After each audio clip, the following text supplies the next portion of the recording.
That's what I do professionally today. People show me a horse, I'll look at how it's made, how it walks, how it moves, how it gallops, and then I analyze the pedigree accordingly and how it matches.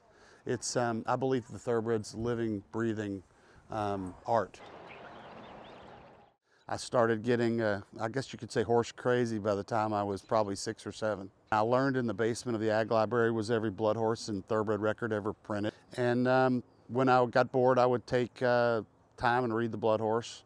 But by the time I'd graduated, I'd read every issue of the blood horse. Over the years, I've won over 2,000 races, and I'm on the short list of all-time leading earners in the sport, money-wise. But more than anything, I think the proudest moment is that I bought Mystik Dan's mother for that client. I recommended the mating. We foaled him at my farm, Magdalena Farm, and obviously trained and raced him and won the Derby. Very few people have done every step of the process, and I'm very proud of that. Here, let's go in the barn. Okay. These are mostly 2-year-olds. These are all young horses that have come in from Florida. This is a filly named Wildflower. You a little shy? Huh? Yeah, I'm a little shy. She just got herself a new halter. Big Luz has already been to the racetrack. When you're looking at horses, you want to look at their hip and how they move through their hind leg and balance, and there's a lot of different details that are important, but I believe more than anything the hind leg is the most important part of a racing thoroughbred. And the other interesting thing about winning the Derby is that, and somebody said this quote, is that everybody that owns a box of crayons will paint it.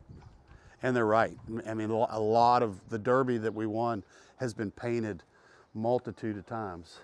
The one moment is when Mystik Dan hit the finish line for the Derby. When he was 2 lengths in front, I was like, oh wow, we're gonna win this thing. It was, you know, ultimate moment. And when he hit the finish line, I was fortunate. I was near television. I knew he won. But I've had many moments. Sarava winning the Belmont, Swiss Skydiver winning the Preakness. I mean, my first win was a big moment. I mean, I realized then this is something I could really enjoy. And being around good horses is amazing. Making friends. All my life, I've bled blue. I've been a Kentucky fan since I was a young boy, and always loved going to the basketball games and the football games, and it's a you know, very, very proud. You know, Kentucky is home for me, and I married a girl from U of L. She went to U of L. Yeah, so we have interesting conversations on 2 days a year when they play each other. So that's always a lot of fun.